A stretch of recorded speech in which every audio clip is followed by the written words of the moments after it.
Semifinals match-up postponed. Signal versus CCS fans willing to wait. Makakapahinga pa nga ng maayos ang HD Spikers at ang CCS. Rondina galit sa mga fake info ng isang Facebook page. Former MVP na puno na. Good day ka Heartstrong, welcome back to our channel. Bago natin yan simulan, please support this channel by clicking like, share and subscribe, and click mo na din ang notification bell para updated ka sa ating mga video. The excitement of the fans for the semifinals game ay tuloy-tuloy pa rin. Ito ay dahil sa postponed nga ang laban ng CCS versus Signal para sa finals appearance. Ang original date nga sana ng semis game ay ngayong araw, August 29, 2024.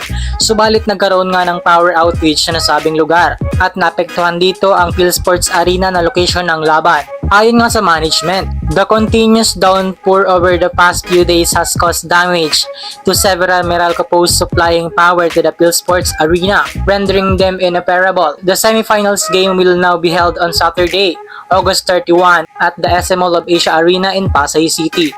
All purchased tickets will be automatically refunded. The amount will be credited back to the bank, card, or e-wallet account used for the original purchase. We apologize for any inconvenience. This may cause and appreciate your understanding. Thank you for your continued support. May nakakaintindi nga sa sitwasyon pero meron din namang hindi. Subalit kahit kailanman ang laban ay susuportahan pa rin ng mga fans ang kani-kanilang mga team na lalaban. Malilipat nga sa August 31, 2024, Sabado, ang laban for the semifinals.